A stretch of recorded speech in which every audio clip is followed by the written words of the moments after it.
Este libro es de mi autoría y se llama Feminismo Silencioso, reflexiones desde el yo, el nosotros, el aquí y el ahora. Le agradezco mucho a los convidados que están aquí. Voy a comenzar por, pues te tocó, Pedro Miguel, bienvenido.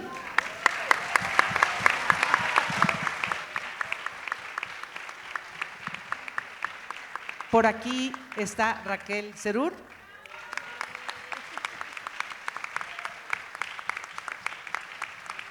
Aquí está Delfina Gómez Maza.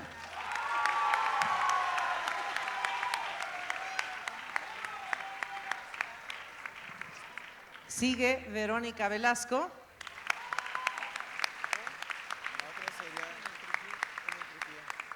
Y bien custodiada por el flanco izquierdo por Arturo Perrusquía.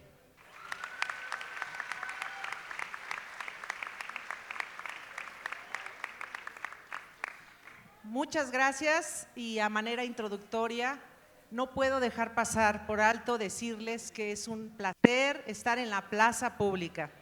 Aquí se forjó el movimiento político en el que hemos militado muchos y ahí volveremos. Ese es el destino de nosotros, y digo nosotros refiriéndome a mi familia. La plaza pública es a la que le dimos ese lugar común y a ella volvemos, y además volvemos con libros. Eso es sumamente hermoso. Muchas gracias también por todas las veces que nos han acompañado o en lo personal en la presentación de libros en la plaza pública. Muchas gracias y vamos a comenzar, si les parece bien, como iniciamos con Pedro Miguel. ¿Quieres comenzar? Aquí pues lo que ocurre para que todos estemos en la misma frecuencia es que él puede hablar o leer un texto y le pasará la palabra a la siguiente persona que él decida, y prestemos atención respetuosamente para que escuchemos su voz también. Gracias, Beatriz. Este libro no es una novela, tampoco una autobiografía o un testamento, escribe Beatriz Gutiérrez Müller en algún pasaje de estas páginas. Yo agregaría que no es tampoco un libro de memorias, ni un ensayo académico, ni un tratado filosófico, ni una antología poética, ni un manifiesto político. Y por supuesto no es un libro de autoayuda. Tiene de todos esos géneros y es desconcertante y es inquietante. Es un texto diáfano, muy alejado del academiquez posclásico del siglo XXI, ese que cuesta tanto trabajo entender, pero eso no significa que estemos ante una lectura fácil, porque la autora no hace concesiones a lo previsible y la estructura del libro no guarda más fidelidad que con su conciencia. Por eso, si lo que quieren es zambullirse en los chismes de palacio contados en primera persona, evítense la molestia, porque aquí no están. Si buscan una definición del movimiento obradorista formulada por alguien que ha vivido en estrecho contacto con su principal figura, ni lo compren. Si pretenden hurgar en las cada vez más escolásticas polémicas entre las distintas corrientes del feminismo, ahórrense la frustración. Este libro es otra cosa. A mi modo de ver, antes que nada, es un remanso, una suerte de jardín interior, un ejercicio de introspección que ciertamente no habría podido ser escrito sin las circunstancias fascinantes, excepcionales y en muchos sentidos abrumadoras que a la autora le ha tocado vivir. Y es al mismo tiempo una reafirmación de la persona ante su circunstancia, un acto de rebeldía y de convicción sobre el deber de cambiar el mundo, un discurso de emancipación. Las reflexiones de Beatriz plantan cara a su realidad, a las realidades del país y particularmente a las realidades de las mujeres de México y el mundo, pero al mismo tiempo se permiten la fuga, el refugio en la filosofía, la historia, la estética, y hasta la teología. Son, por así decirlo, una manera de buscar refugio en la inteligencia, una inteligencia que desemboca en una reivindicación de la acción vital como herramienta transformadora.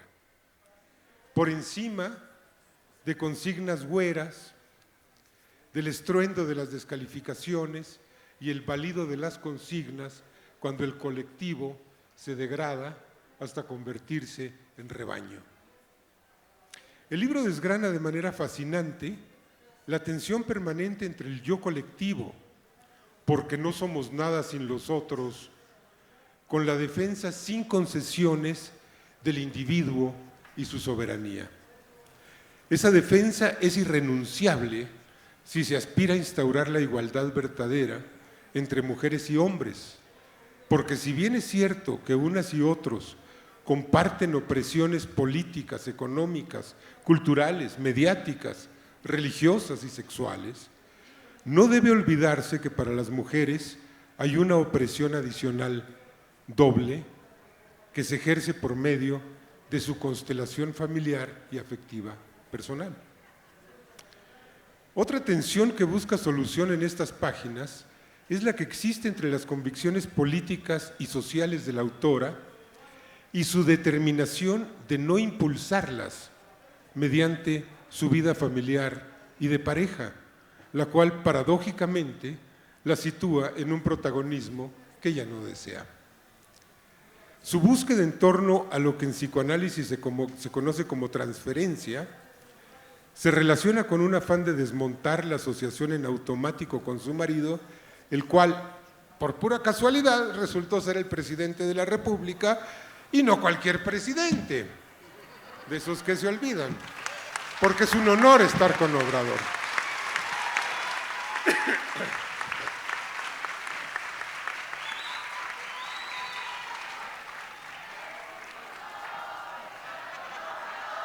Es un honor estar con Obrador. Es un honor estar con Obrador.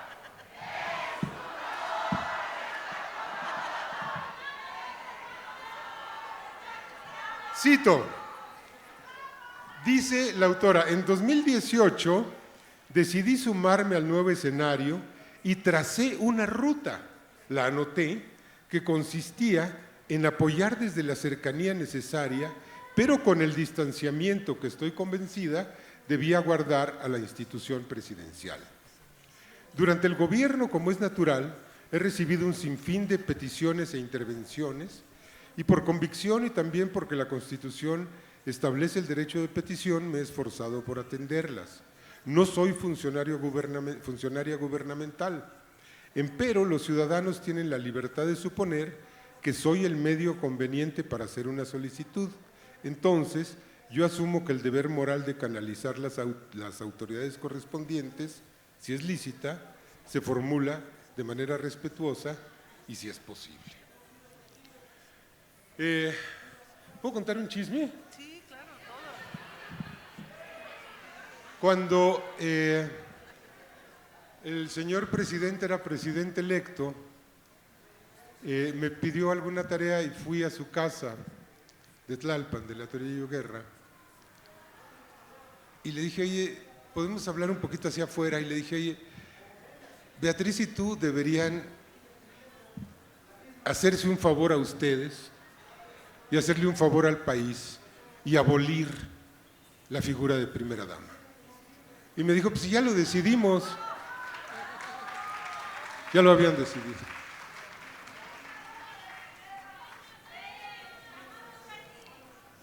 Y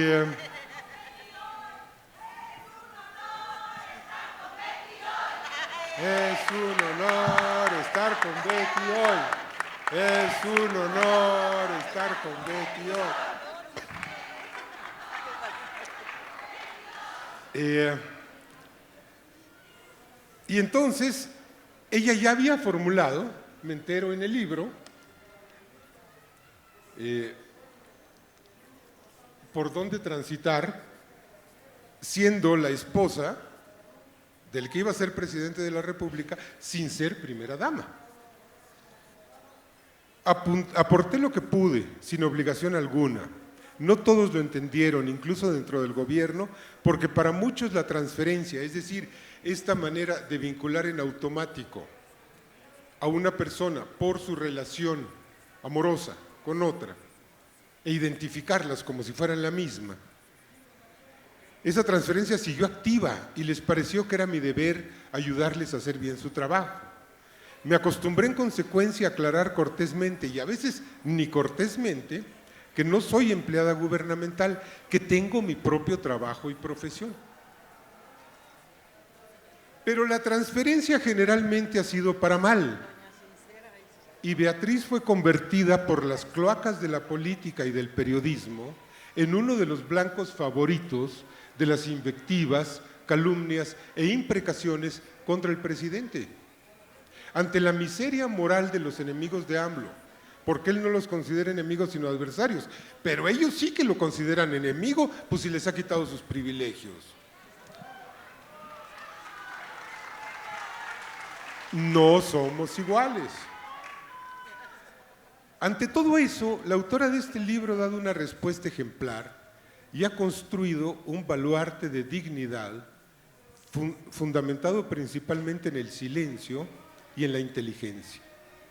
Me la imagino repitiéndose: no es personal, no es que me odien, es que quieren recuperar sus privilegios y sus negocios ilícitos y mi esposo se los está quitando. Me imagino perfecto en los pasillos de Palacio Nacional diciendo, ¿no?, calmándote a ti misma. Y sin embargo, a pesar de Beatriz, por más que haya sido escrupulosamente respetuosa del espíritu republicano y que en estos años no haya dejado de percibirse como una más, las circunstancias la colocaron como una protagonista destacada del proceso transformador y revolucionario en el que estamos inmersos.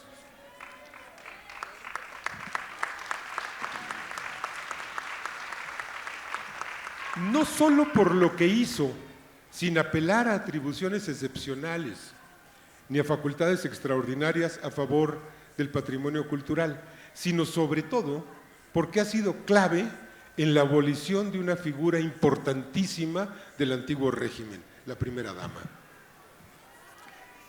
Piénsenlo, piénsenlo. Entre otras cosas, la Cuarta Transformación marcó su raya con la derrota simbólica de la presidencia imperial.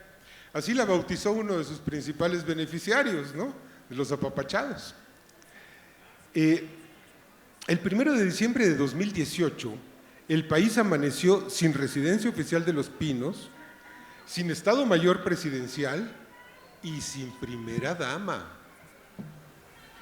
El aporte fundamental de Beatriz en la abolición de esta figura ilegal, grotesca y degradante, tanto para quien le ejerce como para el resto de las mujeres de México, consistió en negarse a asumir ese papel.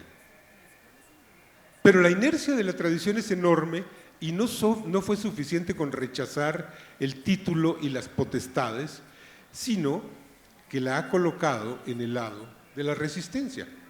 Veamos, dice: estar con un gobernante y a la vez algo así como junto a una celebridad es un proceso que para quienes lo rodean implica acercarse y distanciarse, ver con lupa, ser reservado, comprender el fenómeno, si se puede, y asumir una responsabilidad en ello, porque de esa actitud se desprenderán muchas otras conductas propias y ajenas. Y confiesa: en ese tiempo, confieso, que no me he hallado en absoluto en una zona de confort. Pues no, pues estás haciendo historia, estás trabajando sobre un terreno en el que hay que inventar nuevas reglas, porque las anteriores manifiestamente dejaron de funcionar. Nadie aquí está en un terreno de confort. Los procesos de transformación son inciertos, son a veces angustiosos. Se murieron las viejas reglas, pero falta construir las nuevas. Y entonces vivimos contradicciones, vivimos tensiones, vivimos incertidumbres, vivimos indefiniciones, y así hay que transitar estos procesos. Y así los procesa Beatriz en este libro. Les decía que el cargo informal de primera dama era doblemente degradante para quien lo asumía, porque la investía de una tarea para cuyo único merecimiento era ser esposa de su marido, independientemente de sus cualidades personales, o sea, de ella misma, y porque solía asociarse con las tareas de beneficencia y de caridad, que son las formas más hipócritas y abyectas del sentimiento de superioridad, que no de la solidaridad.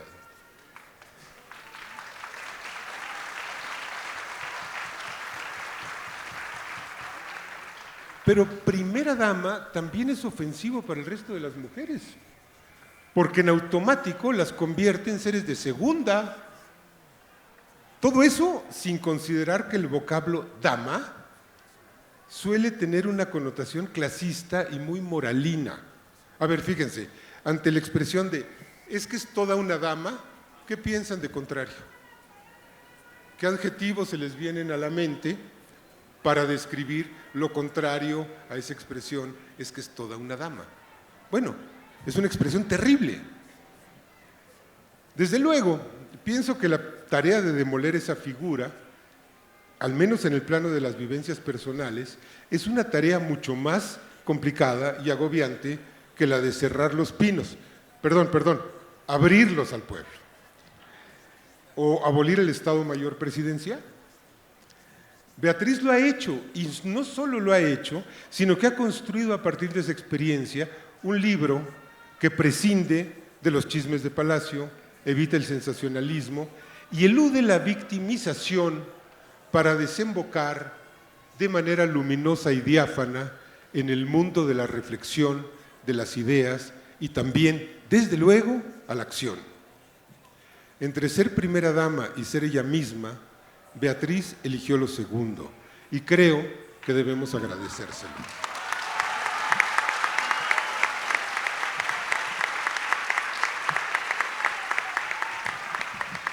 ¿A quién le das la palabra?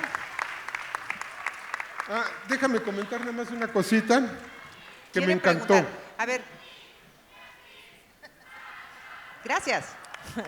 Una postdata. Esperen, porque si no, no oímos. A ver, ¿cómo? Miren, una postdata. Este libro tiene cosas tan encantadoras, es que ya no me quería extender, pero fíjense este párrafo. ¿Te has dado cuenta de que la independencia es el día más importante de una nación? ¿Qué día es el tuyo y cuál es tu gobierno? ¿Cuáles son tus leyes? ¿Seguiremos viviendo en naciones soberanas, pero como mujeres acotadas hasta por nuestros prejuicios? Fíjense, a mí esto me despertó una reflexión. Yo dije, yo sí tengo un día de la independencia, que por cierto es el 11 de septiembre, porque apenas había yo cumplido 18 años, me divorcié de mis papás y me fui a hacer mi vida, y en cuanto tuve edad para firmar un contrato de arrendamiento, dije, adiós, ¿no? Yo festejo mi independencia, pero fíjense qué importante es esto desde el punto de vista de la construcción de las personas. Hay que buscar la independencia, hay que buscar la fecha de independencia, Dios. Eso era todo. Gracias.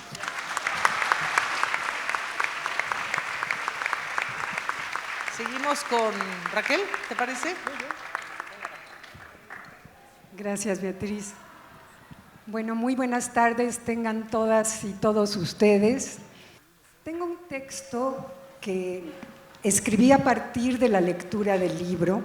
No es un texto pequeño ni tampoco fácil. Voy a intentar resumirlo, que tampoco es fácil, porque el libro hay que leerlo todo, porque Beatriz, de una manera muy barroca, construyó un tejido de reflexión serio e interesante. Y eso es lo que voy a tratar de decir en este texto.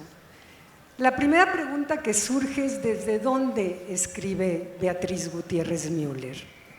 Y el texto está escrito desde un punto de vista único y a la vez colectivo. Qué raro, ¿no? Bueno, me explico. El texto parte de la experiencia completa y compleja de la mujer que ha habitado el Palacio Nacional los últimos casi 6 años y que en el aquí y el ahora quiere dejar, y lo ha hecho, un testimonio escrito y presentarlo ante ustedes al final de esta experiencia singular. Me parece que es una tarea muy honesta y muy especial y muy única. Es un punto de vista único porque es la única mujer que pudo tener la experiencia de vivir y acompañar al presidente López Obrador en la monumental empresa de sentar las bases para una transformación profunda de México. Pero en el testimonio que nos entrega, nos muestra que no todo fue miel sobre hojuelas. Si llegaron a Palacio con un ímpetu transformador, había que ser congruente y empezar a hacer cambios como los que ha mencionado Pedro Miguel. Tomaron la decisión de no habitar Los Pinos, la otrora residencia oficial, y resignificar el Palacio Nacional y también hacer vida en familia. Otro cambio de hondura fue suprimir, como ya lo dijo Pedro Miguel, el papel de primera dama, porque no hay lugar para mujeres de primera y mujeres de segunda en una república democrática. Otra decisión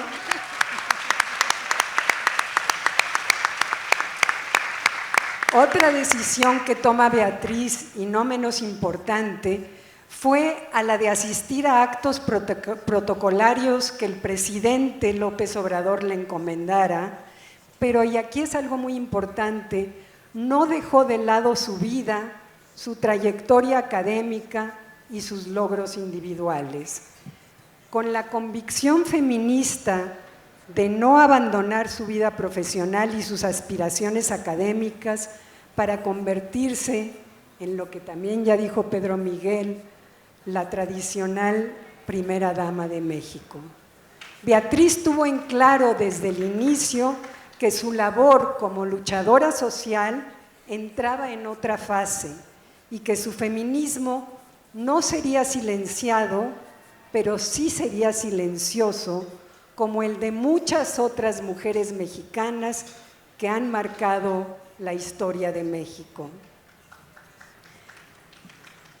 La mujer en el palacio y su rincón propio. Todos nos hemos preguntado alguna vez cómo será vivir en Palacio Nacional y cómo compaginan sus habitantes la vida cotidiana con la vida pública. El libro que presentamos el día de hoy, Feminismo Silencioso, es un intento por dar respuesta a estas preguntas justo desde la óptica femenina, desde el feminismo silencioso que cobra voz en el aquí y el ahora de una mujer que no escogió esa vida, pero que le tocó en suerte vivirla y asumirla a su manera con gran responsabilidad. Libro reflexivo que hace preguntarse a la propia autora de manera profunda y sin ambajes: ¿quién es ese yo que es ella misma? ¿Quién es esa mujer que acompañó a su Andrés Manuel y a nuestro primer mandatario López Obrador? ¿Puede esa mujer ser feminista, académica, docente, madre de familia y a un tiempo acompañar a su esposo en la titánica tarea de la Cuarta Transformación? En un complejo entramado reflexivo, la autora responde a esta y a muchas otras preguntas en 270 páginas, que se dice fácil, pero no es fácil escribirlas, y escribirlas de manera tan reflexiva, tan pensada y tan honesta. Y eso se agradece, Beatriz. Evidentemente causarán polémica, pero marcarán la historia por su unicidad, por su calidad de experiencia única. Algo que tiene unicidad es aquello que no se repite, que es irrepetible, que es excepcional, singular, porque tiene características propias que lo diferencian de los demás. La unicidad puede aplicarse a objetos, personas, ideas o experiencias, y es a partir del concepto de unicidad que pretendo acercarme al libro que nos ocupa esta tarde. Este libro, además de ser honesto, es muy erudito, no es fácil hablar de él. Al mismo tiempo, es la obra de una mujer que en Palacio Nacional se preservó con la severidad del pensamiento crítico para no traicionarse a sí misma, ni a la academia en activo, ni al movimiento social que ella y nuestro presidente encabezaron, ni a su hijo Jesús Ernesto, a quien alude de manera conmovedora en la dedicatoria del libro como el más resistente. Bravo, Jesús Ernesto.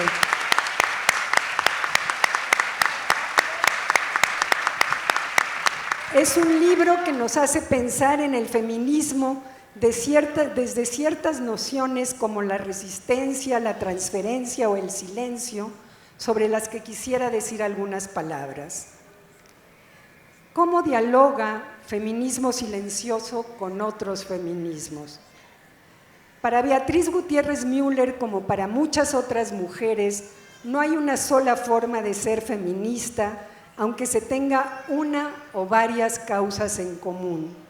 La unicidad, lo único de este texto, es que se refiere a la necesidad de reconocer, celebrar la diversidad, en lugar de tratar de imponer una narrativa única o universal. Esto implica que no se reconozcan luchas y conquistas, esto no implica que no se reconozcan luchas y conquistas de los variados activismos feministas.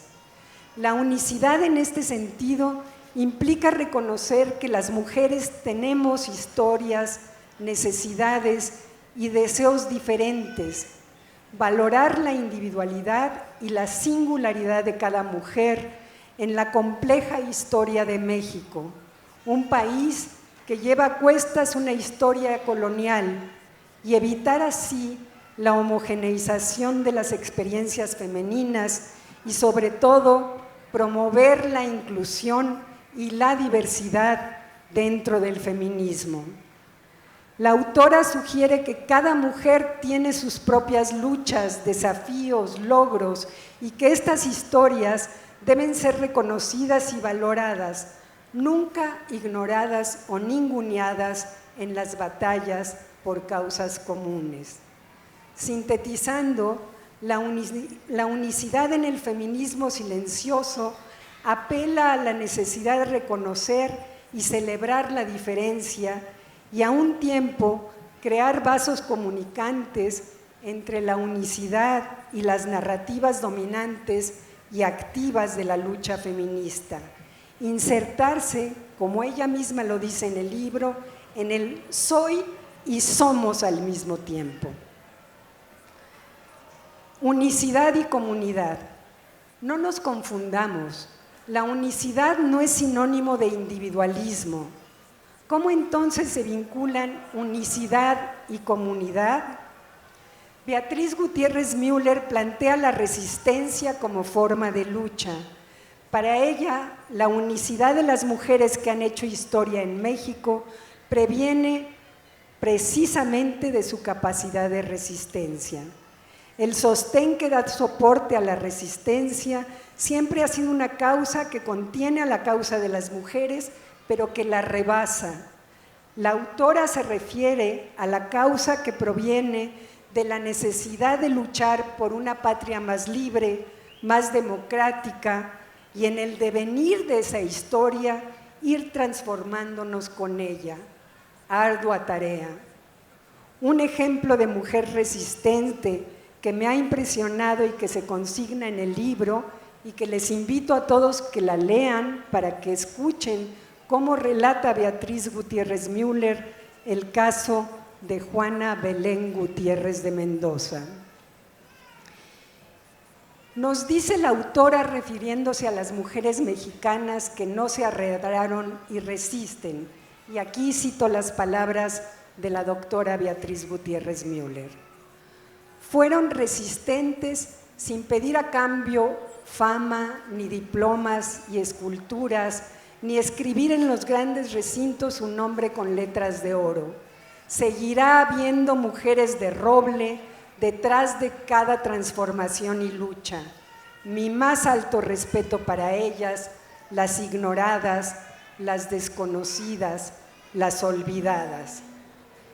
Y en otro momento nos dice, fíjense qué bonito y qué poético, todas estamos hechas de roble, sabemos crear, criar y cuidar lo creado y criado.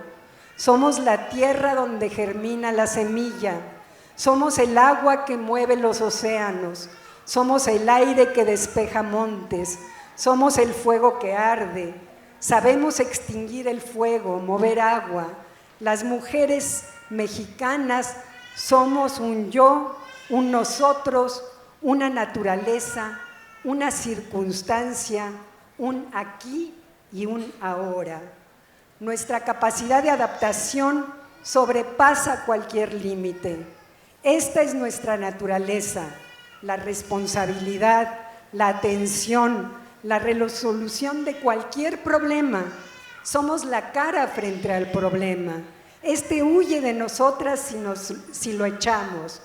Por ello, y fíjense qué final, muchos y muchas nos temen. Somos la resistencia silenciosa.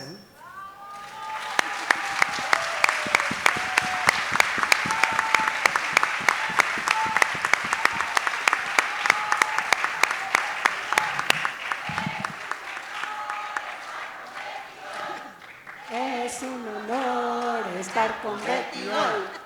Es un honor estar con Betty hoy. Y ahora viene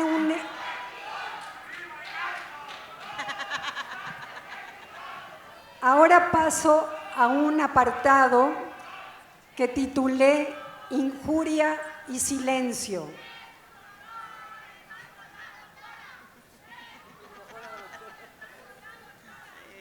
Injuria y silencio.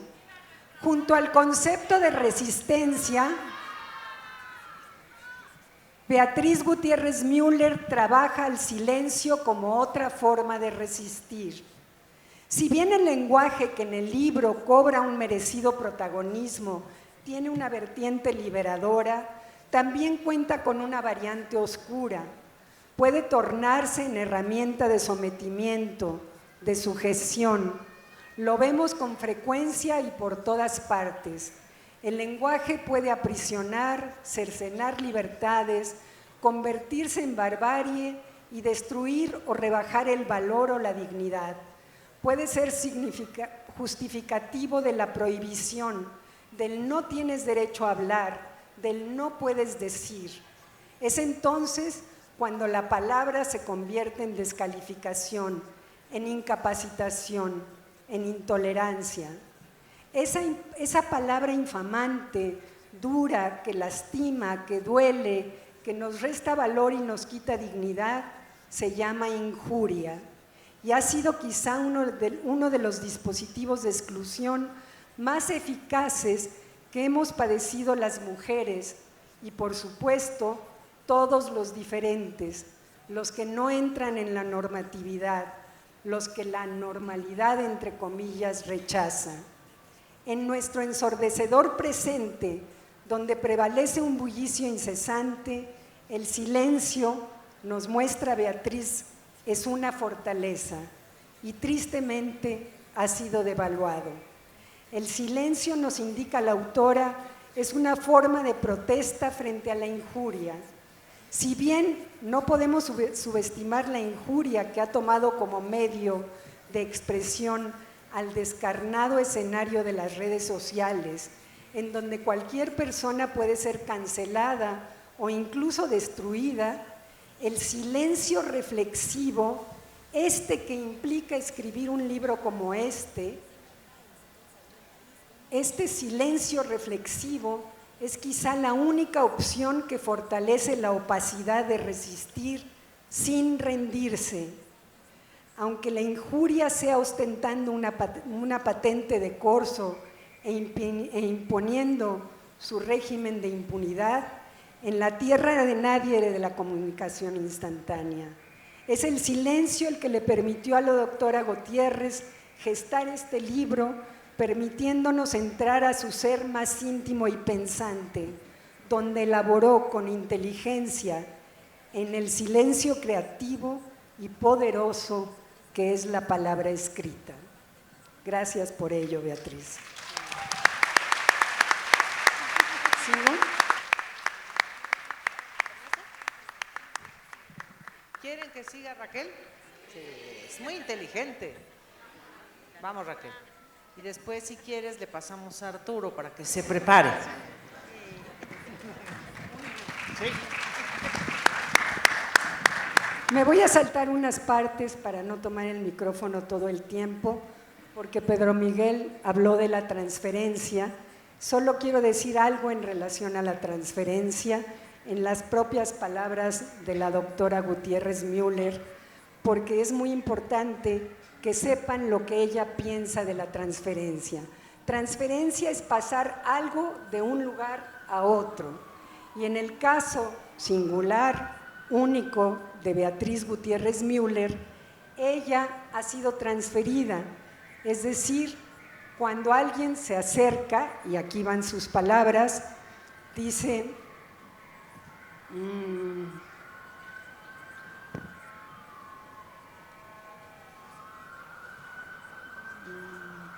Dice, a lo largo de estos años he sido transferida múltiples veces. El fenómeno presenta estos momentos. Primero, alguien me ve de cerca, me reconoce, supuestamente. Segundo, sobre mi cara o mi cuerpo, en milésimas de segundo, se interpone el rostro de mi cónyuge. Tercero, de modo inmediato paso a ser él. Es decir, Beatriz deja de ser Beatriz y la gente ve en ella a nuestro presidente López Obrador.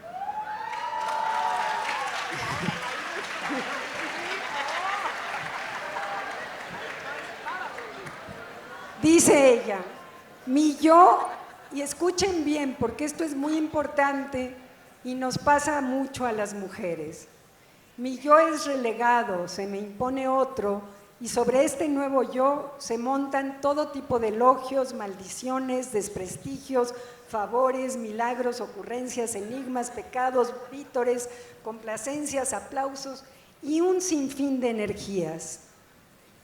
Ese nuevo yo instantáneo, tan perdurable como se extienda la transferencia, puede resultar muy pernicioso para el sujeto.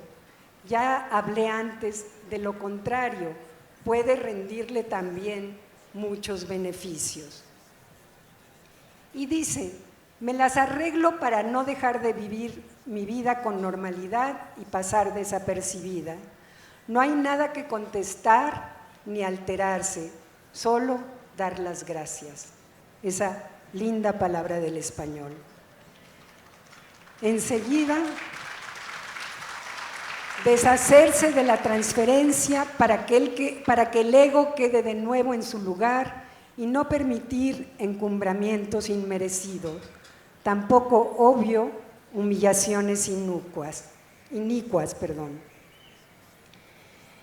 Su fe en las mujeres mexicanas que con su resistencia promovieron y promueven cambios en México, su fe en el poder de la lectura y de la escritura como elementos transformadores y silenciosos quedarán como aportación de la no primera dama, de la mujer que no se siente superior porque no habemos mujeres de primera y de segunda, de la mujer que supo resistir y así acabar con una tradición nociva para México y para las mujeres, para contra viento y marea seguir siendo quien es.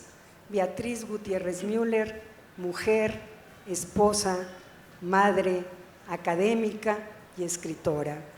Un ser único en su diversidad que se asume feminista y partícipe de la causa de las mujeres en este proceso de transformación que ahora pasa a un segundo momento y con una mujer, nuestra presidenta a la cabeza. Entiendo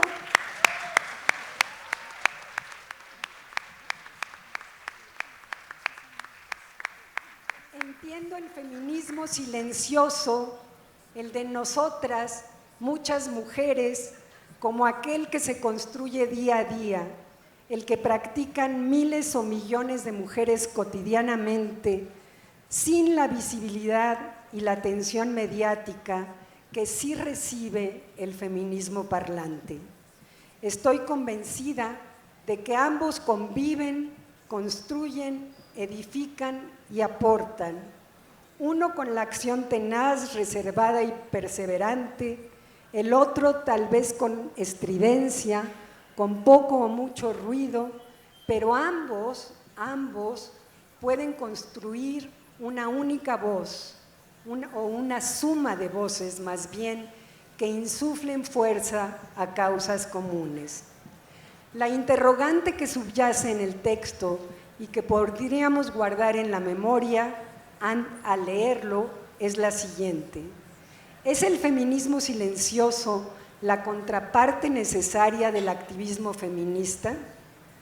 Si lo vemos desde esta plaza pública que nos ha reunido a las mexicanas, los mexicanos y a les mexicanes, muchas y variadas veces, aquí en el Zócalo, donde también se han manifestado las jóvenes feministas, formulando con rabia y desesperación sus demandas, aquí mismo y desde el silencio, blandiendo la palabra desde un rincón del palacio, encontraron a esta cómplice de lucha, mirando, escuchando, articulando y escribiendo una experiencia única desde la unicidad, desde la experiencia única de su feminismo silencioso.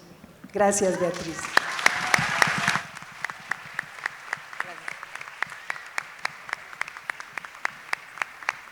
Muchas gracias, Raquel, Serur. Qué bonito que ustedes ya estén prestando mucha atención. Me gusta mucho. No siempre se viene a la plaza a gritar, ahora estamos más profundos. Voy a pasar la palabra a Arturo Perrusquía. Adelante. Muchas gracias, doctora. Cuando me dijeron que la doctora me invitaba a hacer una reflexión sobre el libro, la verdad es que al inicio me imaginé leerlo y mandarle mis comentarios, pero agradezco la oportunidad de estar aquí. Y buenas tardes a todos, a todas. Antes de empezar, quiero decir que me quedaré corto en el posible análisis y reflexión sobre un libro tan extenso como El feminismo silencioso. He tenido la fortuna de leer algunos de los textos con los cuales la autora fundamenta su libro y con los que se resignifica un marco conceptual y las nociones de feminismo, silencio, transferencia y resistencia. No me detendré en las coincidencias, diferencias o tesis a debatir. Guardaré ese momento, ojalá en otra ocasión logremos coincidir, doctora.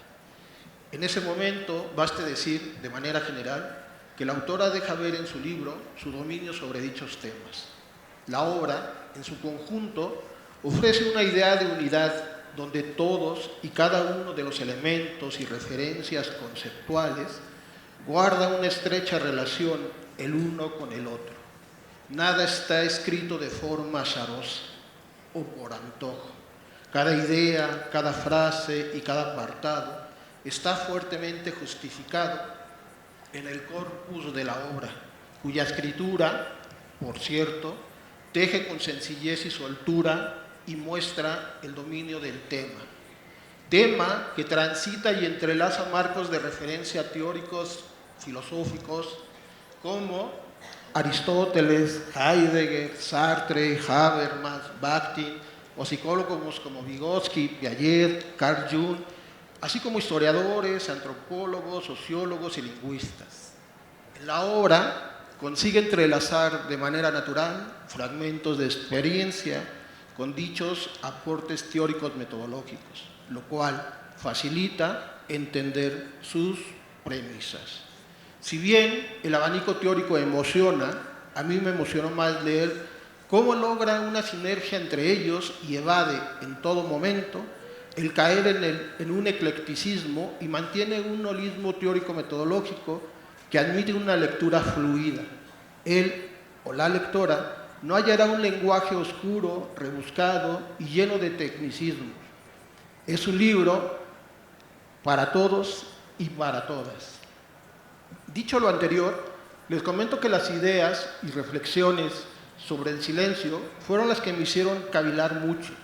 Y es que la autora, en cada uno de los títulos, tiene a bien examinarte con cuestionamientos como ¿qué hubieras hecho tú?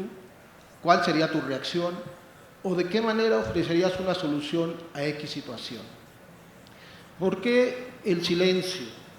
En la página 99, la doctora dice: el silencio ha sido uno de mis grandes aliados, maestros y amigos. Así que decidí hablar sobre el silencio. El silencio es una forma de comunicación no verbal, es un acto de respeto, escucha y admiración. O bien tiende a manifestarse como una acción de violencia. Callar o acallarse puede connotar malestar, arrogancia o indiferencia. De ahí la advertencia de la autora sobre el valor de contextualizar y contextualizarse en el silencio, es decir, mirarse cuando uno está haciendo ese acto. Quiero destacar que su mirada sobre el silencio, en las líneas sobre las féminas históricamente, donde desarrolla la idea de la mujer pura y la mujer pecadora, me orilló a revisar algunos salmos y versículos de la Biblia. Quería entender por qué, cómo se cita en la Primera de Corintios, que hace la doctora, a las mujeres que deberían de callar en las asambleas, independientemente de si habían pecado o no. En el primer ejercicio que realicé al hacer esa búsqueda, encontré algunos proverbios, Isaías 64, Habac, Jacob, Sofías, en fin. Todos hablan sobre el silencio y de los cuales se puede desprender que el silencio lo utiliza Dios para comunicarse con sus fieles. Para Él, este no implica sordera, ni vacío o carencia de contenido. Siempre detrás del silencio había un mensaje oculto para quienes no quieren ver y escuchar, pero explícito y visible para quienes estaban listos a mirar y reflexionar.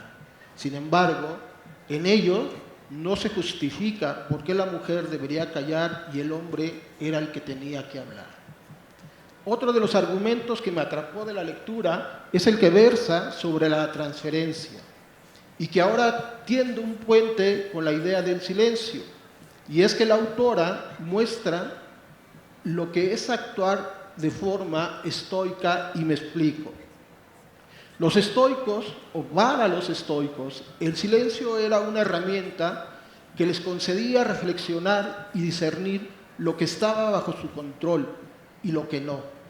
Ese momento era esencial, les permitía responder con sabiduría y serenidad a las situaciones que representan a su alcance para dar una mejor cauce a sus sentimientos, pensamientos y conocimientos.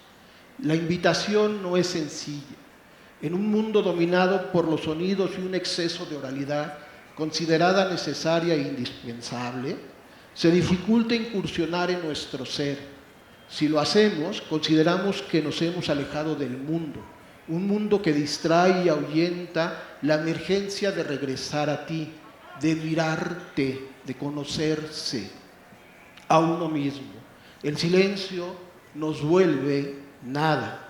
El ruido humano nos impide conectarnos sin prisa con nosotros, nosotras, y nutrir nuestro modo de entender o de ver el mundo.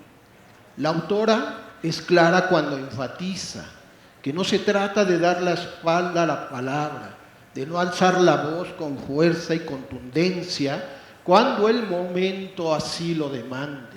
No obstante, un buen uso del silencio te da los elementos para una mejor respuesta. Así se mira en la narrativa de su texto. Me voy a permitir hacer un puentecito con una frase que decía Nietzsche. Nietzsche decía que al alejarse de la gente, el estar a solas, le permitía separarse de una sociedad contaminada con la que él o a la que él llamaba moralidad esclava.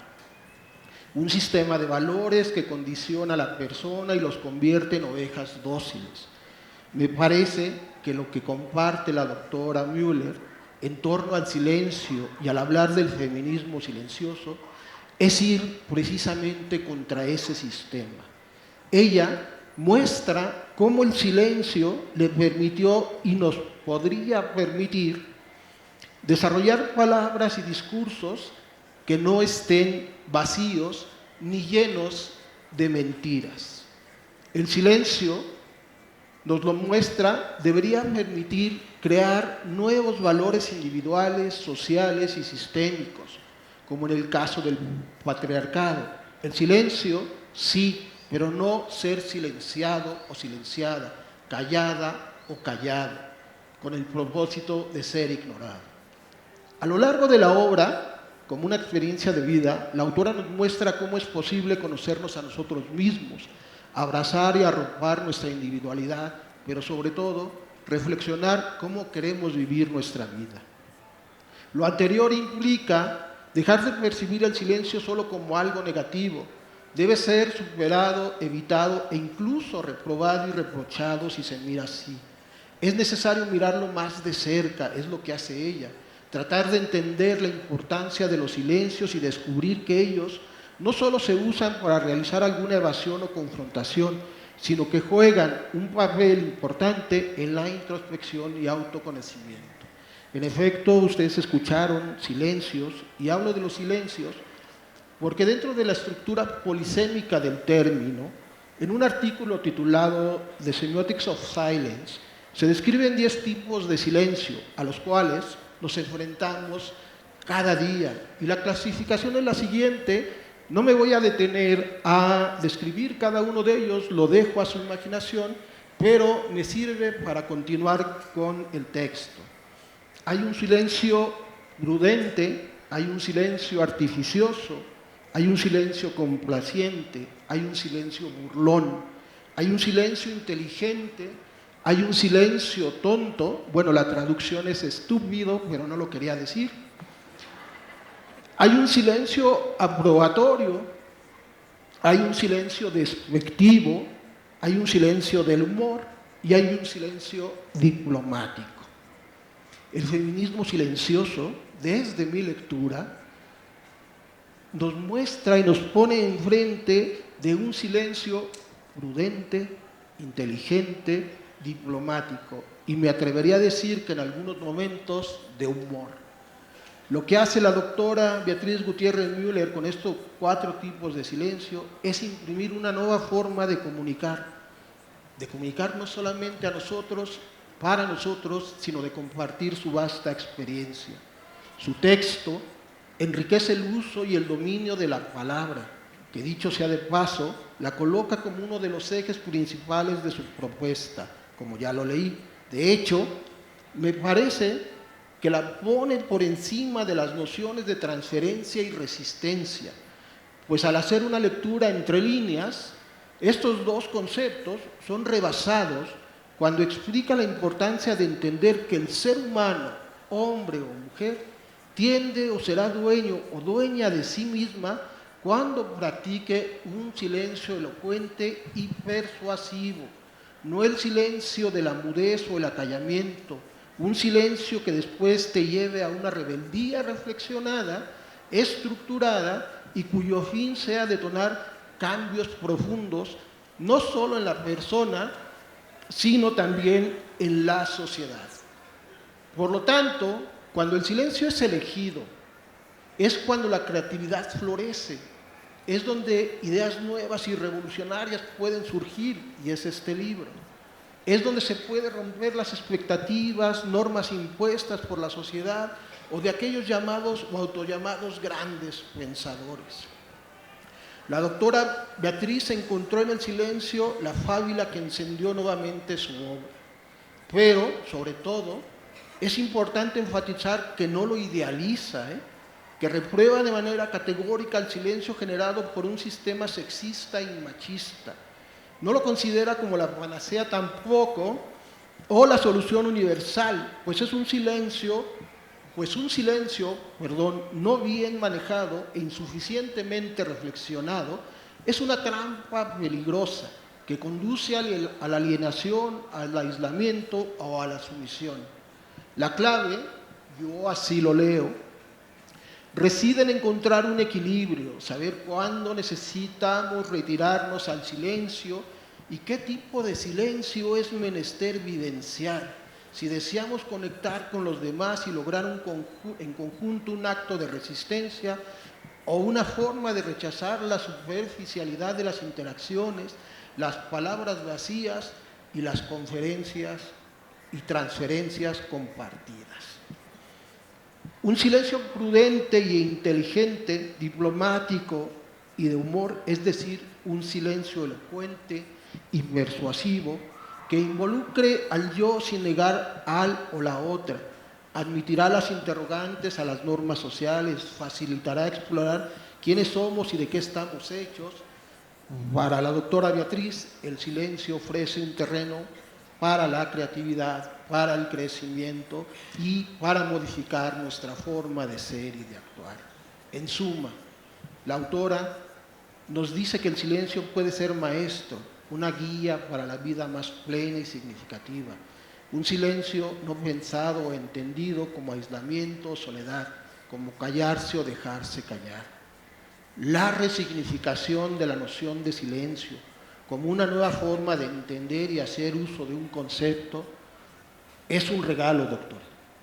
Lo recibimos y abrazamos, bueno, al menos yo lo recibo y lo abrazo, con la intención de mejorar y contribuir en la construcción de nuevas realidades y conocimientos. Su esencia más extensa subsistirá como habitará, discutirá y reflexionar desde muy distintas visiones y direcciones, movimientos académicos o sociales, el texto de la doctora Gutiérrez Müller, ejercitando lo anterior, las raíces de su revolución, de su pensamiento y la semilla para hablar de la importancia del feminismo silencioso, continuará. Gracias por la invitación.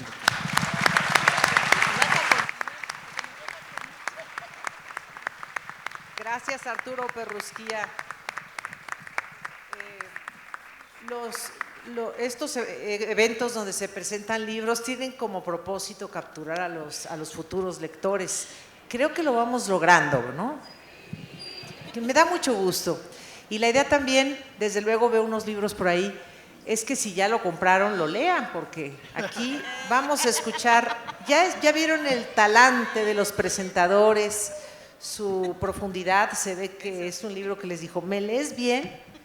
O no te voy a decir mis secretos. Entonces, vamos caminando hacia allá y me gusta mucho que tengan un libro en la mano, me encanta.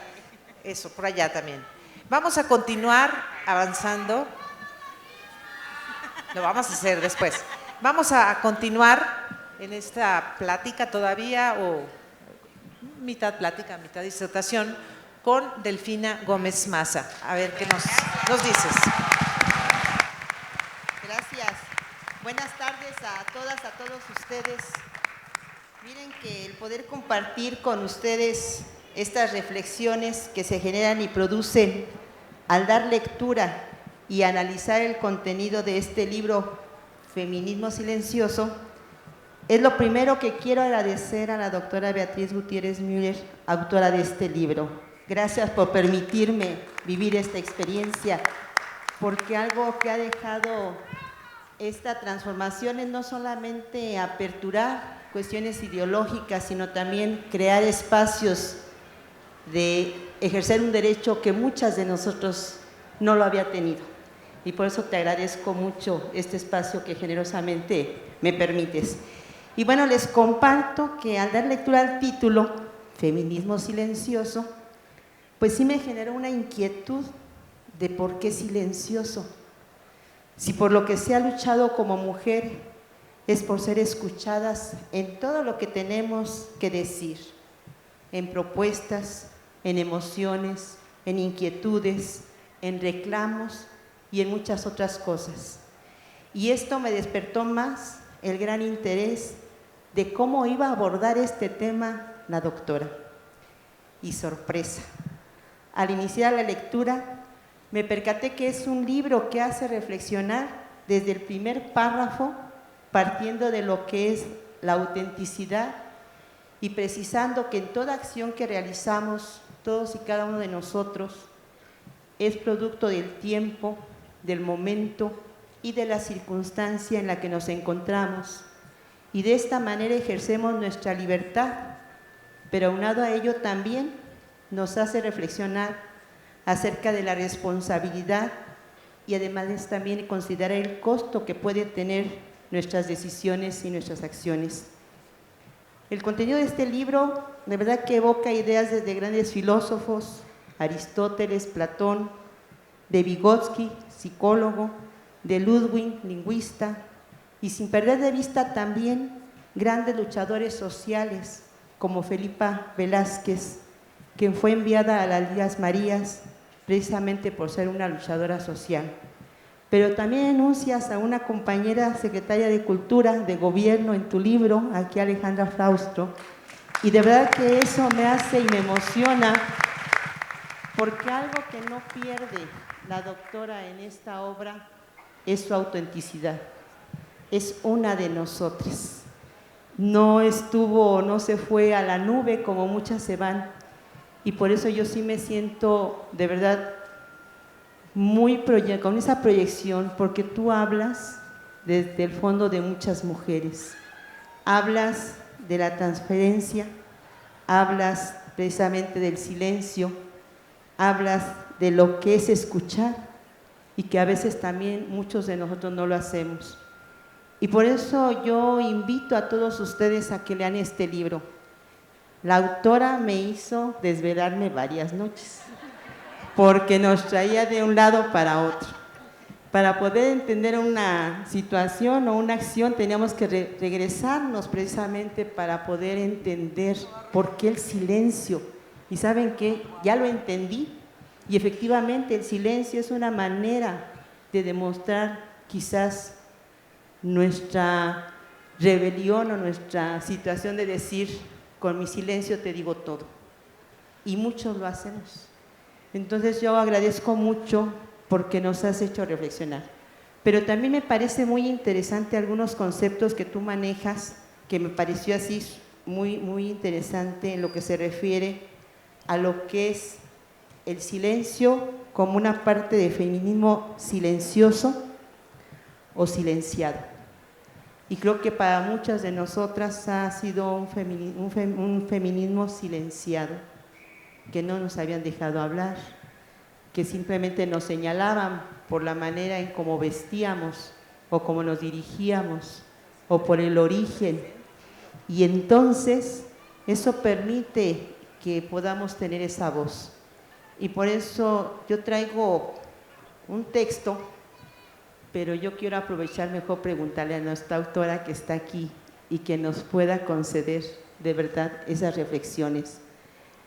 ¿Qué pasa con nosotros como servidores públicos en donde tú haces esa, y discúlpame que te hable de tú, hablas de esa recomendación en donde pides que como servidores públicos abramos espacios para escuchar y que pues yo me comprometo a eso, a escuchar más a las mujeres, a que como mencionas en tu libro podamos escuchar a una ama de casa, podamos escuchar a una campesina, podamos escuchar a una madre que puede tener un familiar con discapacidad.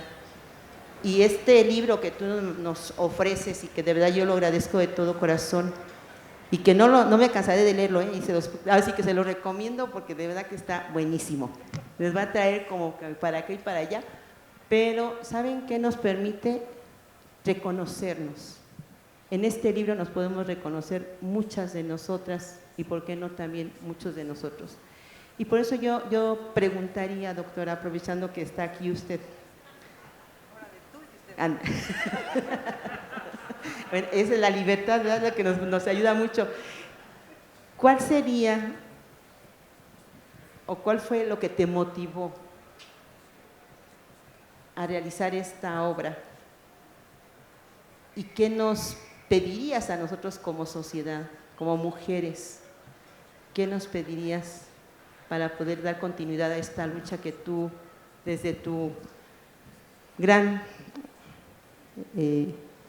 granito de arena, porque no es granito, es gran arena, qué nos pedirías para dar continuidad a esto que ha dado inicio y que no va a parar?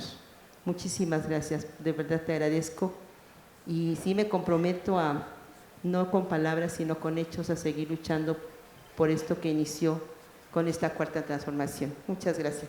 Gracias.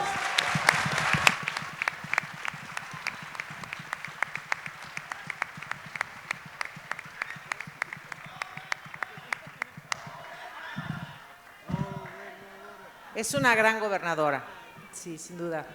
Y creo que en buena medida porque ella está ejerciendo ese cargo, ha sido invitada, porque para la mujer en la política es más difícil, sin duda alguna.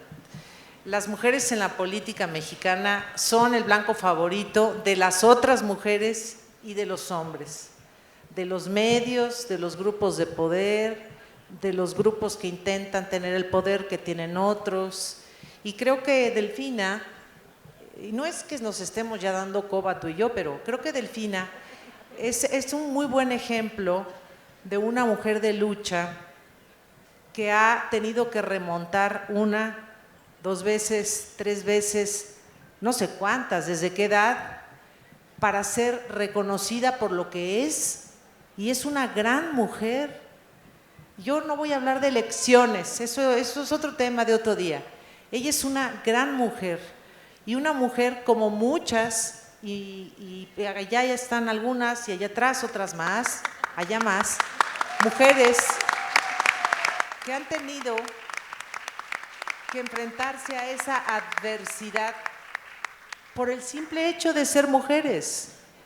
Es una verdadera tragedia, pero se remienda con el tiempo, porque cuando los pueblos despiertan y comienzan a no dejarse llevar, pueden surgir personas como Delfina, una mujer, y tomar el poder, y los demás aceptar que es mujer y que no es ni superior ni inferior a los demás.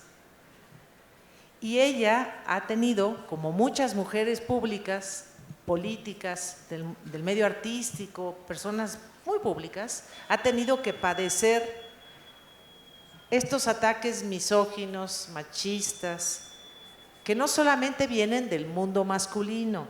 Creo que eso es muy importante.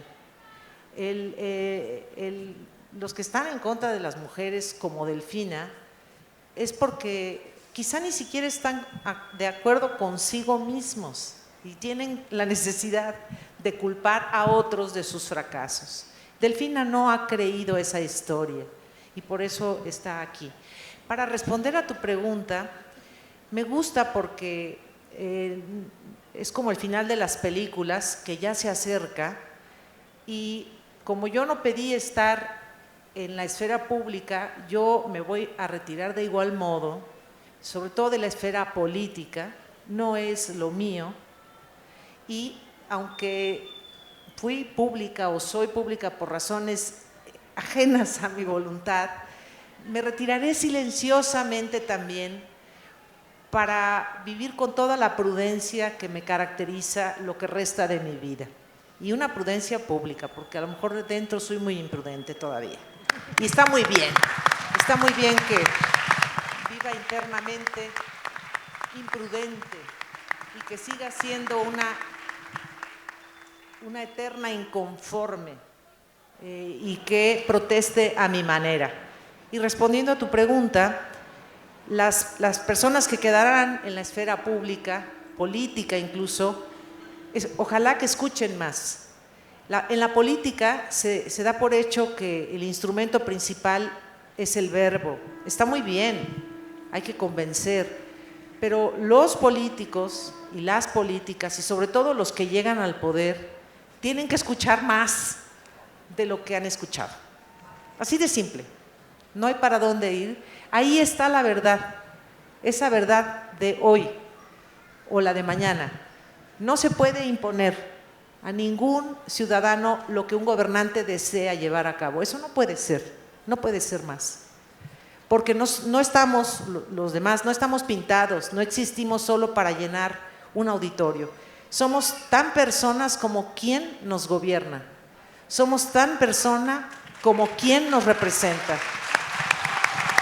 Y creo que la petición a futuro es que esa voz dada al pueblo de México, o a hombres y mujeres, jóvenes, no tan jóvenes, muy grandes y grandísimos como todos los mexicanos y las mexicanas, debe ser una voz exigente. Y si es silenciosa, hay que prestar más atención, porque el silencio, también lo escribo, es una forma de protesta. No es solamente un silencio que es diplomático, como decía Arturo, o que puede ser audaz o simpático. Yo me preocuparía más si fuese gobernante, cosa que ni en sueños, de alguien que me mira y no habla, que de alguien que me lo dice todo. Entonces, a los gobernantes futuros, diputados, senadores, presidentes municipales, no de hoy, de mañana, de 10 años, 20 años, escuchen al pueblo. Siempre. Siempre habrá una solución en el pueblo, siempre. Todos tenemos algo que decir. A lo mejor a los que hablan menos hay que escuchar más. Y vamos con Verónica Velasco. Gracias.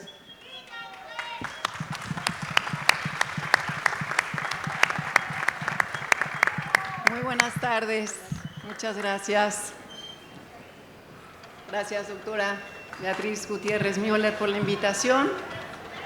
Profesora, investigadora, escritora y sobre todo una pensadora, acompañada siempre de la poesía, la música y el canto.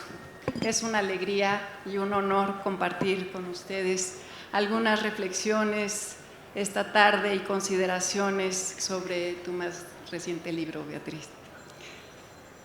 Mi primera consideración sobre este libro, Feminismo Silencioso, reflexiones desde el yo, el nosotros, el aquí y el ahora, es reconocer a la autora como una mujer valiente.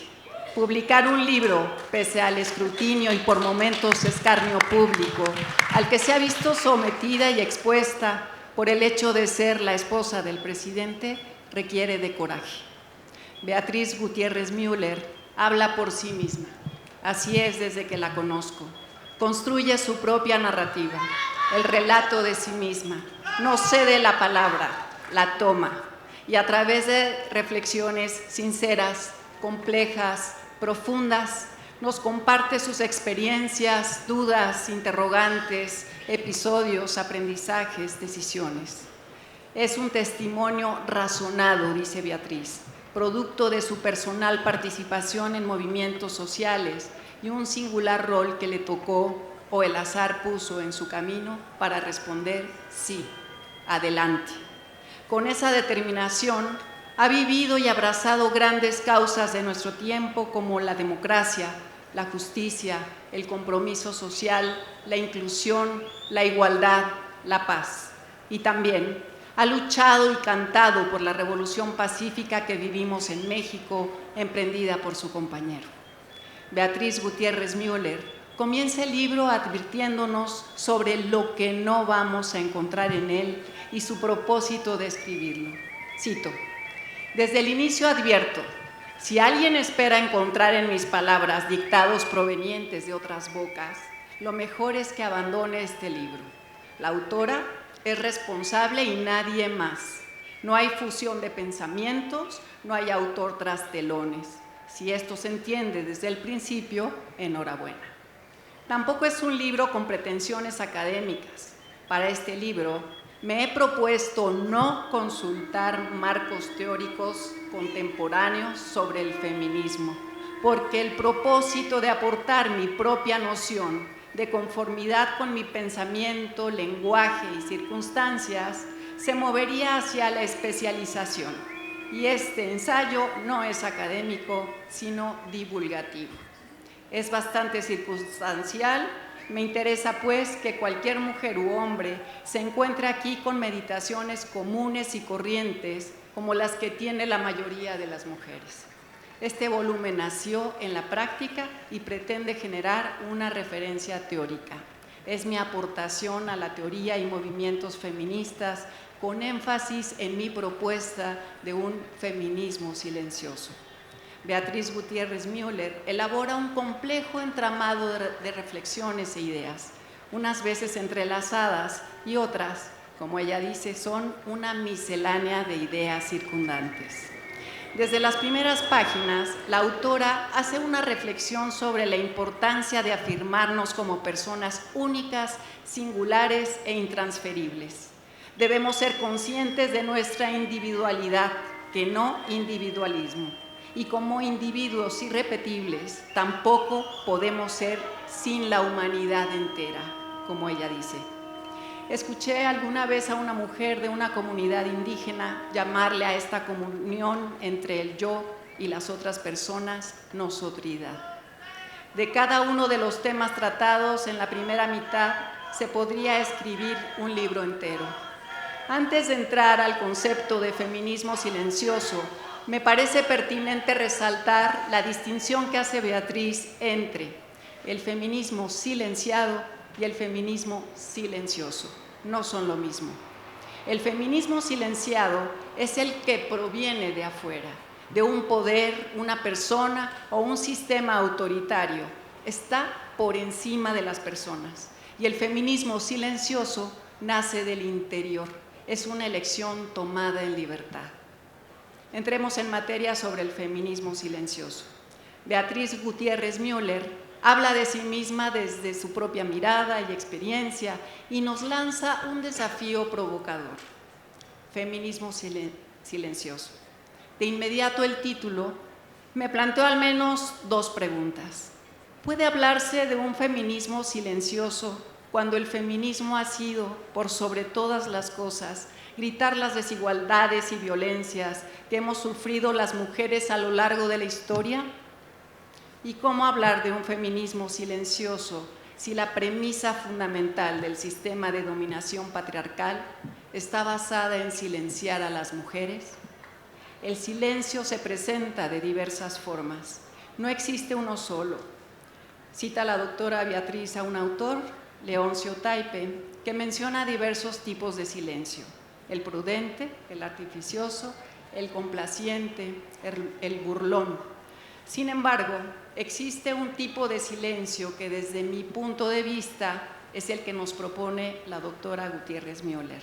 Es el silencio que escribe José Martí, apóstol de la independencia cubana, a su amigo mexicano Manuel Mercado, un día antes de morir combatiendo el 19 de mayo de 1895. En silencio ha tenido que ser, porque hay cosas que para lograrlas han de andar ocultas y de proclamarse en lo que son esa ausencia de acción o compromiso. Considero que Beatriz eligió esta forma de lucha para evitar el fenómeno de transferencia y que consiste, como ella explica, en colocar a una persona las virtudes o defectos de otra, cosa que es inmerecida e injusta. Pensar o suponer que hay un solo individuo en vez de dos es fomentar la cultura de la dominación patriarcal. Se niega la independencia singular y se transfieren o depositan los hechos o pensamientos ajenos a uno y otro. La transferencia es una forma de ningunear. Beatriz toma la bandera del silencio y construye el feminismo silencioso como una forma de resistencia y como una estrategia deliberada en la que busca cambios profundos y duraderos. Cito: el feminismo silencioso es desconocido, ignorado y por tanto potencialmente peligroso para el verdadero patriarcado femenino o masculino. Quienes lo integramos no acostumbramos a discutir, observamos, decidimos, resolvemos y perseveramos. No atomizamos, unimos. No nos enfocamos en la hoja de un árbol, sino en la raíz. No desperdiciamos ni un segundo su realización. No conocemos el ocio intelectual, sino que el intelecto es consustancial en nosotras y bastante resolutivo. El feminismo silencioso es, por sobre todas las cosas, un homenaje a las mujeres ignoradas para que jamás se olviden del gran poder que tienen.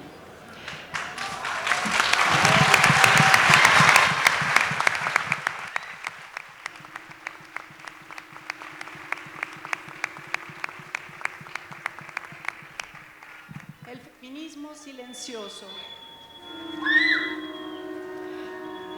no se refiere a una falta de voz, sino a un enfoque más sutil y estratégico en la promoción de la igualdad. Dice la doctora Beatriz, escuchar nuestra voz interior requiere una decisión, es una actitud. No hablar es una forma de protestar.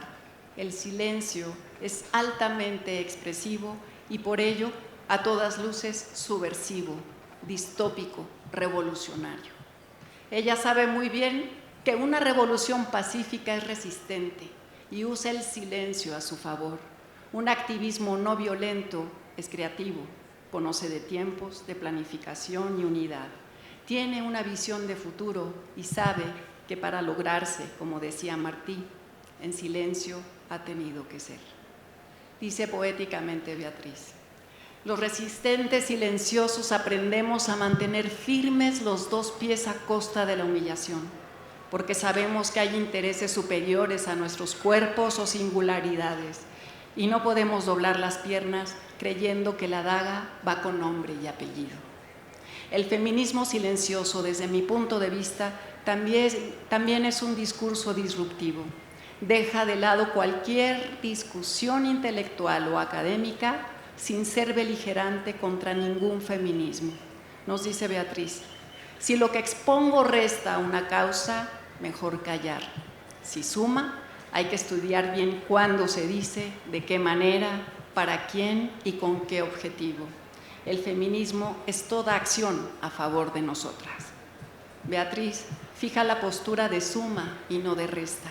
Suma a las mujeres que no conocen la teoría feminista, pero que practican un feminismo silencioso en la vida diaria, rompiendo con patrones dañinos para no repetirlos, educando a sus hijos e hijas para la paz, la igualdad, el respeto a la pluralidad, la diversidad y la diferencia, cuestionando las injusticias y las violencias en sus interacciones diarias.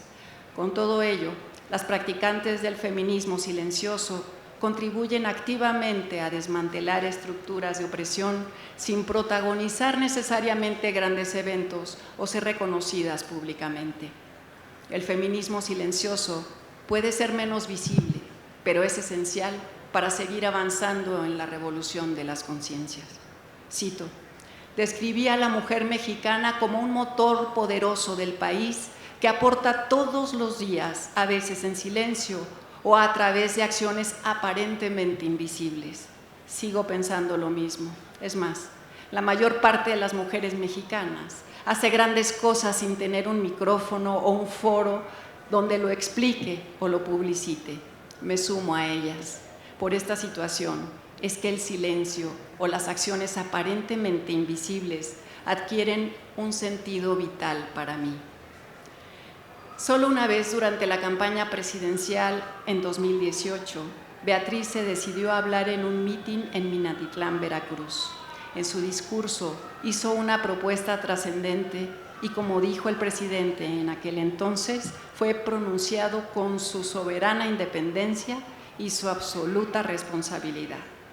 En ese memorable discurso, que pueden leer completo en el libro, interpeló al pueblo de México para hacer lo que ninguna otra esposa de presidentes había hecho antes: ponerle fin a la idea de primera dama en México.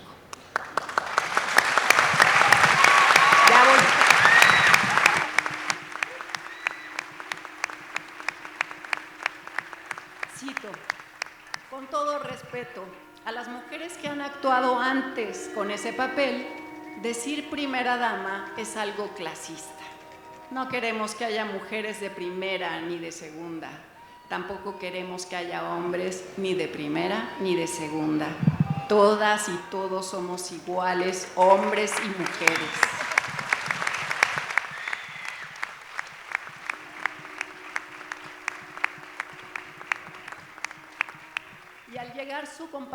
la presidencia, cumplió. Rompió con esa visión clasista implicada en la figura de la primera dama.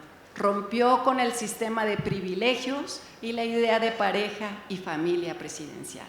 Cito: no seré yo quien perpetúe un sistema de privilegios.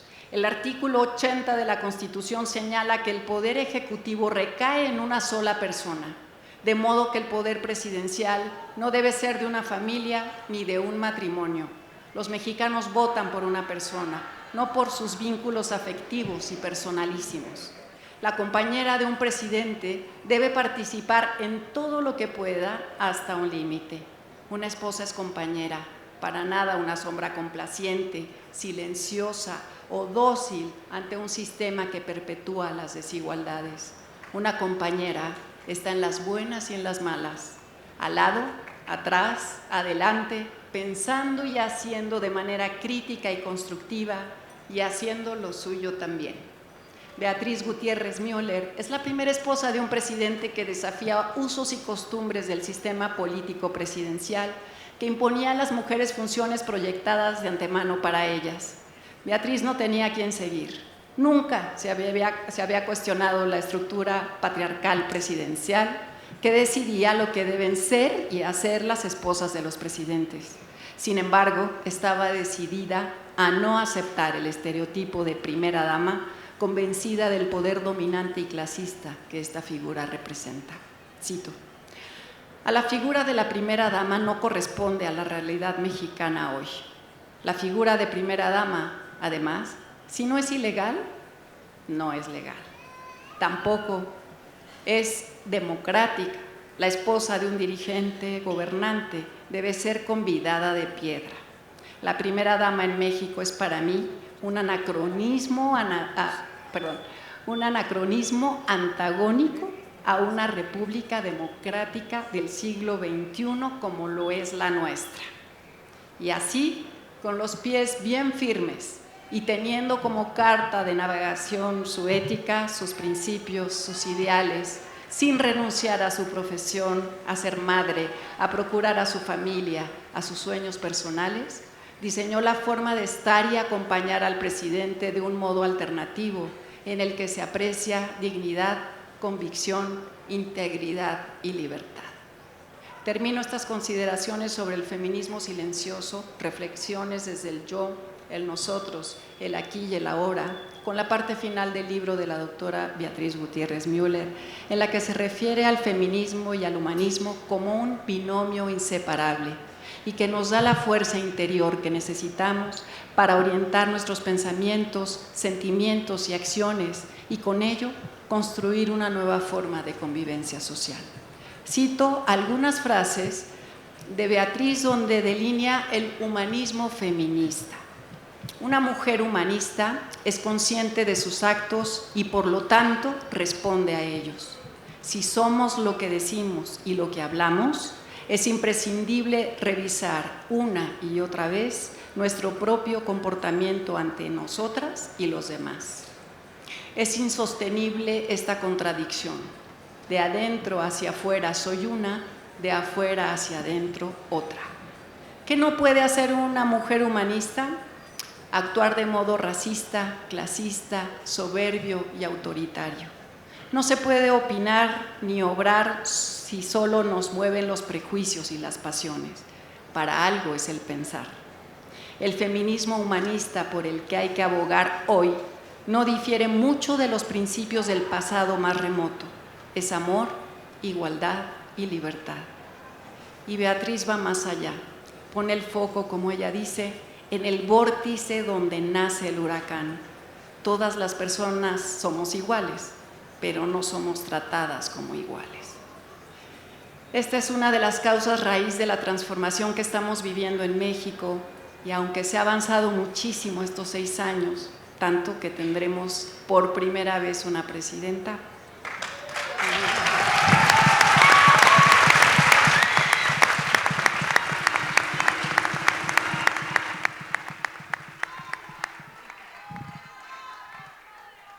debemos continuar la tarea y junto con ella defender y ampliar lo logrado, en silencio, en voz alta, en la academia, en las casas y en las plazas. Por último, si alguien preguntara, ¿qué proclama el feminismo silencioso? Beatriz responde. Y si nos preguntan, ¿estás de acuerdo en que haya un permiso de maternidad extendido? Responderemos sí. Si nos preguntan, ¿exiges la paridad salarial? Responderemos que sí. Y más aún, las mujeres debemos ganar más que los hombres. Y si hablamos claro,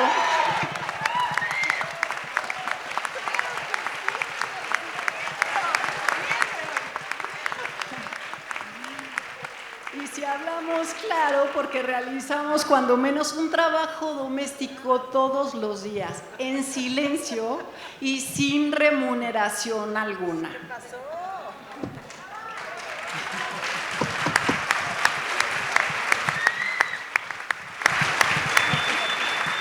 Ni una más en nada. En acoso sexual, en asesinato, en feminicidio. Ni una más en discriminación por su color de piel, por su orientación sexual, por su estatura o su fenotipo. Ni una más humillada porque no tiene un lugar para vivir. Ni una más, ni uno más. Viva el feminismo humanista, viva el humanismo mexicano fraterno, universal, incluyente, de derechos plenos, de amplia democracia, de libertad y de igualdad para todas las personas. Viva la revolución pacífica y de conciencias, que vivan el primer y segundo piso de la cuarta transformación.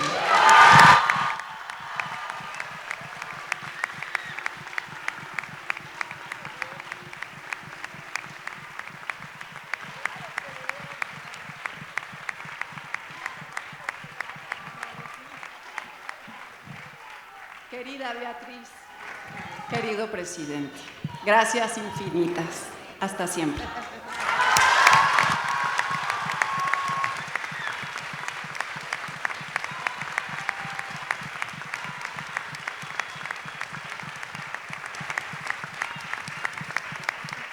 Muchas gracias, muchas gracias. Ha transcurrido ya 1:35 y es difícil que se mantenga esta atención tan hermosa. Les agradezco de todo corazón. Nunca les quité mucho tiempo tampoco. Por eso, ahora que hay un poco más de su atención, estoy doblemente agradecida. Estoy muy agradecida también con quienes me han acompañado esta tarde para presentar un libro. Y quienes han escrito un libro, o dos, o tres o más, saben que un libro es como un hijo. Ya nació y seguirá su camino. Y cada vez que ese hijo venga a nosotros, nos dirá palabras nuevas y nos dirá nuevos mensajes. Yo con este libro abrí la puerta a un debate que no cierro y que continúa, porque así es el tiempo y el aquí y el ahora. Ocurren cosas, mañana otras, se discuten nuevos temas, nuevas situaciones, pero nunca hay que dejar, pienso, en el fondo, lo que quise decir, quiero decir y querré decir, nunca hay que dejar de moverse. La inacción depende, puede ser para un descanso necesario, pero en términos de la gran tarea humana que nos hemos propuesto muchos o algunos o demasiados, lo cual está muy bien si somos demasiados, es mover al mundo. ¿Hacia qué? Hacia su mejor rostro, el mundo más humano que pueda existir. Parecería redundancia, pero no lo es. El mundo que está lleno de humanos parece a veces inhumano. Y los que lo habitamos, que somos los humanos, nos hemos ido olvidando, por razones diversas, de humanizarnos. Y humanizarse y humanizarnos como grupo es nunca perder de vista que hemos venido para algo. No hemos venido para solo respirar o solo caminar o solo enojarnos con alguien o alegrarnos con alguien. Hemos venido para algo y ese movimiento, en mi opinión, es para transformar. ¿Qué se transforma? Lo que no está bien. ¿Qué se conserva? Lo que está bien. ¿Qué se mueve? Lo que sea. ¿Para qué? Para estar mejor. Para que esa humanidad a la que en lo menos yo aspiro estar, siempre sea tierna, siempre sea conmovible, siempre sea fraterna, nunca deje atrás al que se quedó atrás, jamás se olvide, sea hombre o sea mujer, de dónde viene, para qué existe y hacia dónde va. Somos todos individuos. Yo no tengo copia, Raquel no tiene, Delfina no tiene, pero somos una misma humanidad. Cada una con sus batallas, cada uno con sus batallas, pero vamos, creo, pienso, deduzco, supongo, me gustaría, vamos hacia un mismo fin. Dejar que esta existencia nuestra no sea vana, no sea vacía, sino que se convierta en una realización de muchas cosas que requiere esta humanidad dolida por muchas cosas feas que pasan, como la pobreza. Bueno, eso no es una cosa fea que pasa, esa es una cosa horrible que perdura y que mientras existan sociedades empobrecidas hay que luchar para que ya no estén en esa situación, aquí y en cualquier otro lugar del mundo. Asimismo, imagino que esta humanidad que cada uno de nosotros toma parte debe conducir sus actos hacia el amor, desde el enamoramiento, que es hermoso, hacia el amor fraterno. El amor fraterno y profundo siempre será el destino que nos lleve seguro a lo mejor de nosotros. Estoy segura. Sí, soy muy utópica, la verdad.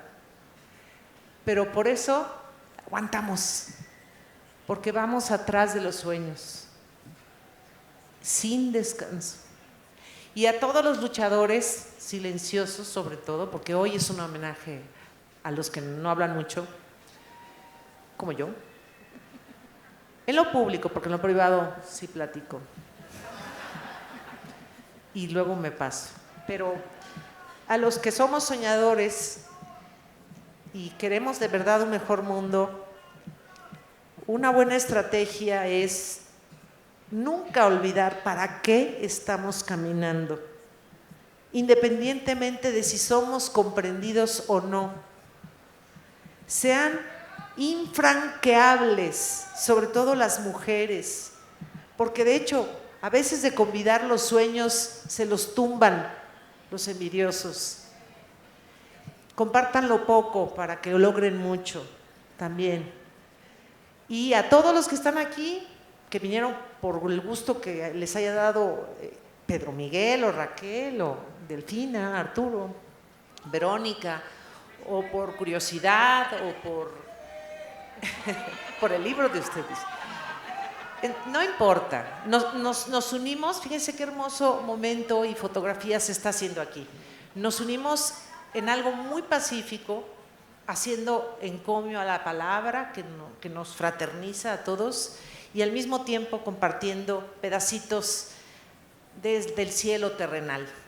Les agradezco mucho a ellos, los presentadores, a los asistentes y a los que no pudieron venir porque no se puede ir a todo, sencillamente. Muchas gracias también por esa buena intención. Y a los que deseen este libro, pues como se hacen las presentaciones, se les ofrece como una posibilidad de consumo, para decirlo elegantemente. Pero también de tareas. Sí, pero básicamente, yo lo he dicho muchas veces, eso sí he dicho muchas veces, los libros se pueden comprar e incluso es relativamente fácil. Lo difícil es leerlos y comprenderlos. Y voy a terminar, ya nos vamos, y muchas gracias a todos los que hicieron esto posible, comenzando por Editorial Planeta. Voy a comenzar con lo que decía Pedro Miguel. Yo recuperaría todo, pero no puedo porque es abuso de tiempo con ustedes, pero hay una cosa importante ahí. Firma. Espere. Está muy difícil eso de la firma, pero a manera de conclusión, ha sido un gusto estar con ustedes hoy y en este tiempo. Ojalá lean y conozcan un pedazo o un poco de estas reflexiones que no seguramente son nada más mías, seguramente son mucho de ustedes, porque hemos hablado durante muchos años ustedes y yo sin necesidad de estar cruzando una pierna y la otra, sin necesidad de chatear o escribirnos cartas. Nos hemos sabido identificar y comunicar. ¡Qué magia más maravillosa! Y muchas y muchos están aquí, sus voces están aquí. Porque cuando de verdad se quiere escuchar, la comunicación fluye libremente y cada quien se expresa. Esa es la libertad. La libertad de actuar, de decir, de pensar. Y yo también voy a aprovechar de agradecer a mucha gente, no solo a nuestro presidente, sino a mucha gente, que cuando votamos por ellos hace 6 años y luego hace 3, entendieron o fueron entendiendo que este país ya cambió. Ya no hay marcha atrás. Y si hay marcha atrás en algo, yo les voy a echar la culpa a ustedes. Este país ya cambió. Ya no somos los mismos. No somos las mismas. No pueden tratarnos como hace años, ni a hombres, ni a mujeres, ni a ciudadanos comunes y corrientes. No se puede ya más. Ojalá lo entiendan los que están renuentes a comprender este principio elemental, que es la comprensión de nuestro prójimo. Y ese prójimo en una plaza pública se llama pueblo. Si no hay una comprensión de sus necesidades, de sus emociones, no se ha entendido nada. Y por eso el silencio tiene lugar para hablar también como forma de protesta. Es un muy buen ejercicio. Les dejo esas últimas palabras y silenciosamente emprenderemos la retirada, todos los que estamos aquí, procurando algo que hemos cumplido muy bien. Con mi silencio no. Que es conducirnos tranquilamente hacia nuestras casas. Mira, para firmar libros hay muchas ocasiones. Te hablo a ti porque me estás mirando fijamente. A ver, ¿cuántas veces, como ahora tú y yo, nos hemos encontrado en la calle, en las tiendas, caminando por aquí? Nos hemos encontrado muchas veces, ¿sí o no? Porque ya se acabaron los privilegios de la clase gobernante, porque todos somos iguales, que quede claro, todos somos iguales.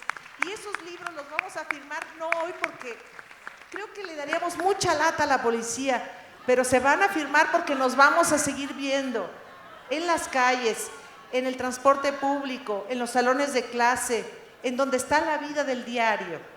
Y agradecer mucho a esta nueva generación de políticos no tan jóvenes y unos muy jóvenes que nos han dejado, no nos han quedado a deber. Y a los que van ahora a gobernar, empezando por nuestra presidenta, por supuesto, pedirles, apoyarlos desde luego, pedirles que nunca se olviden de dónde vienen. Así de simple. Y que si guardamos silencio nuevamente, algo andamos protestando. Gracias a todos.